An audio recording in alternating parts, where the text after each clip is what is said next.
Hello and welcome students, myself professor Mahendra Thawal. और आज हम सॉल्व करने जा रहे हैं यूनिट्स एंड मेजरमेंट के टॉपिक नंबर 2 यानी कि डायमेंशंस और डायमेंशनल एनालिसिस के न्यूमेरिकल्स। सो हमारा आज का जो फर्स्ट न्यूमेरिकल है उसे मैं पढ़ने जा रहा हूँ। तो क्वेश्चन है, which of the following are the dimensions of force. So it is very easy question, but as compare to 11th students, सब स्टूडेंट्स को ये मालूम होना चाहिए कि फोर्स का डायमेंशंस क्या होता है। ओके, सो इसलिए एक बेसिक से क्वेश्चन के साथ मैं पहला न्यूमेरिकल सॉल्व करने जा रहा हूँ। सो आइए देखते हैं इसे कैसे सॉल्व करते हैं। सो यहाँ पर देखिए कि पूछा गया है कि which of the followings are dimensions of force. So इसको हम दो तरीके से फाइंड करेंगे। सो पहला हम फॉर्मूला के बेसिस पर इसे सॉल्व करेंगे और बाद में इसे यूनिट के बेसिस पर हम सॉल्व करेंगे। सो फर्स्ट मेथड से हम इसे सॉल्व करते हैं। तो हमें मालूम है कि फोर्स जो है वो फोर्स इक्वल टू होता है mass into acceleration. So force is equal to mass into acceleration. Okay, अब हम सबको पता है कि जो फंडामेंटल क्वांटिटीज़ है वो ओनली 7 फंडामेंटल क्वांटिटीज़ है। और हमें जो फॉर्मूला दिया गया है यानी कि जो फिजिकल क्वांटिटी यहाँ पर है फोर्स, उसका जो फॉर्मूला है मास इनटू एक्सेलरेशन, इस फॉर्मूला को हमें कन्वर्ट करना है फंडामेंटल क्वांटिटीज़ में। यानी कि फोर्स इक्वल टू यहाँ पर सब फंडामेंटल क्वांटिटीज़ आनी चाहिए।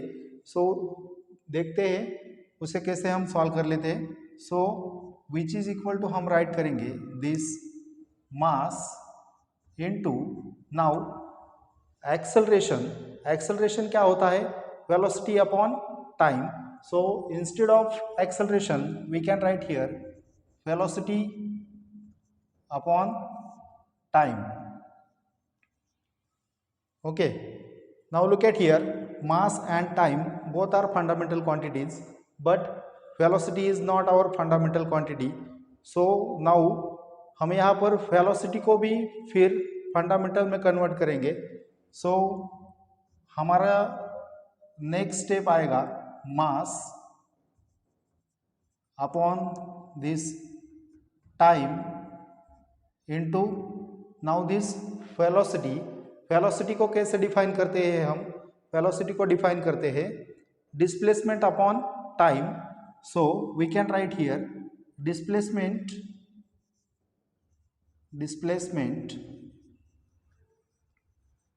Upon time. Okay, now look at here.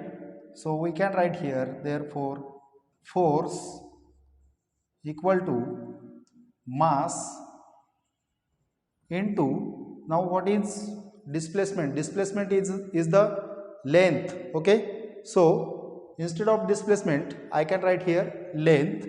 So mass into length upon time into time, so it becomes time square. अब यहाँ पर देखिए जो फोर्स हमारी गिवन क्वांटिटी है उसका हमें डायमेंशंस निकालना है। सो उस फोर्स का जो फॉर्मूला है मास इनटू एक्सेलरेशन, उसको हमने कन्वर्ट कर दिया force equal to all these are fundamental quantities. So force को हमने फंडामेंटल क्वांटिटीज में कन्वर्ट किया है।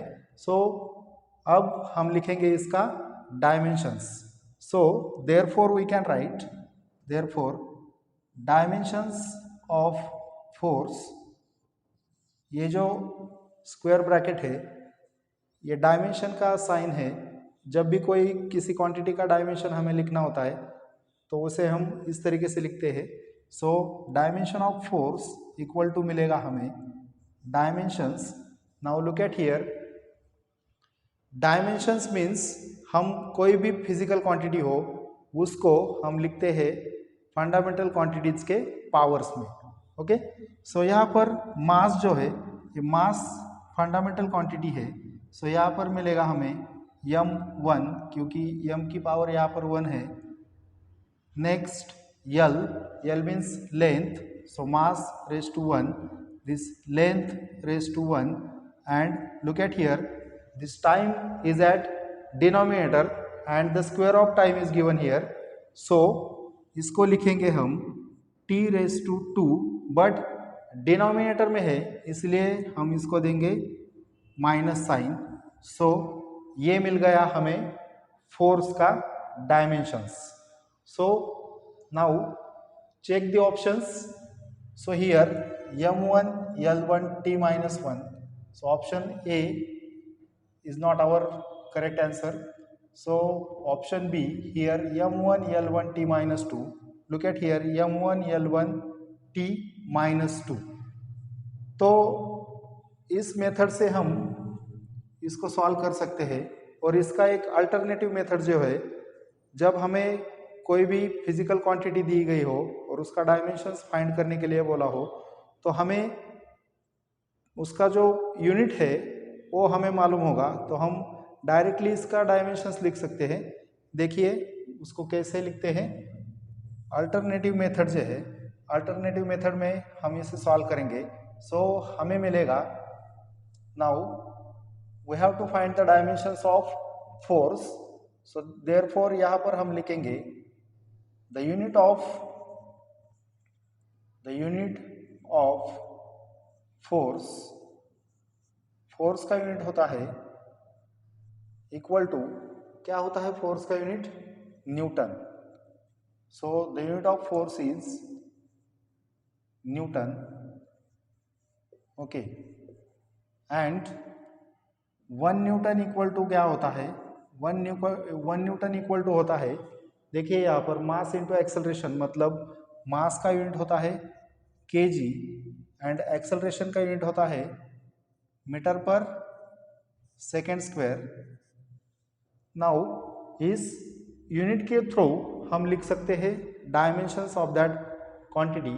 सो look at here, therefore we can write here the dimensions of